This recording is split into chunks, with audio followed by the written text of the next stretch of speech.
Okay, I'm trying to balance this on my workbench, but to change your plugs, here's what you got to do. There'll be a little bit differences of the ones on the car, but obviously to separate them, push the button down, pull out.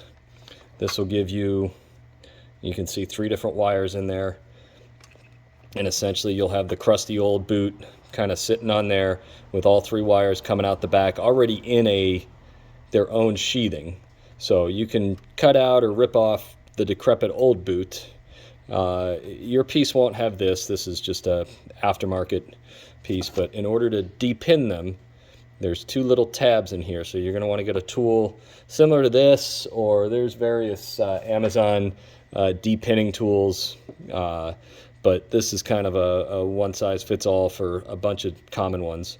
The smallest one here, and essentially you just stick it into the prongs, and on either side you may need to wiggle it a little bit, and this is what's going to come out. There's a tab. What you're doing is you're squeezing the tab on the top and bottom, and that frees the locking tab and lets it slide out.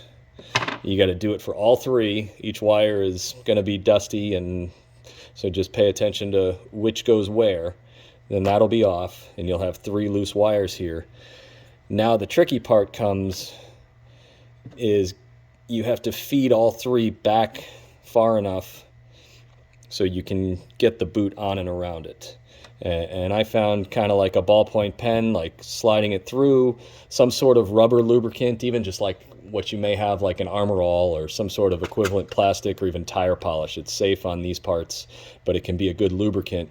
You just got to find a way to kind of make this wide enough, and depending on what boot you bought and what it looks like, it has to stretch, and it's just kind of muscling it, and but getting this around the sheathing that's going to cover all 2 or 3 wires that you're doing. And if you're using your MAFs or the ignition connectors, it may be 5, 6, or 7 wide.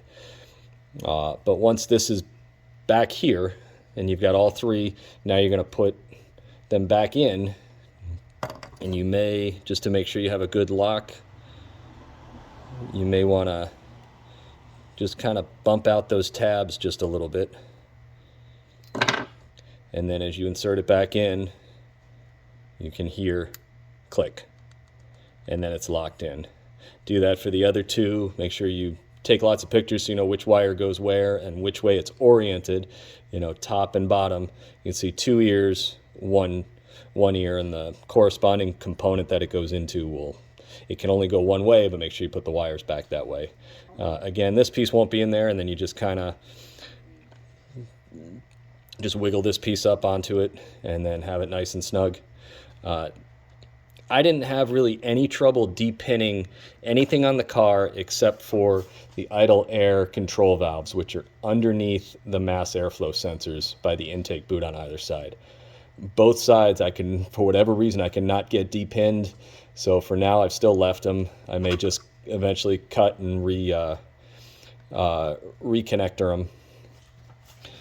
But everything else on the car that I could reach came apart pretty easy. And once you do the first one, you'll find the toughest thing is finding the right thing to feed this boot down, and something to make it wider, even a pair of pliers or some sort of kind of sleeve to wedge it open, almost in like a cone shape or funnel shape.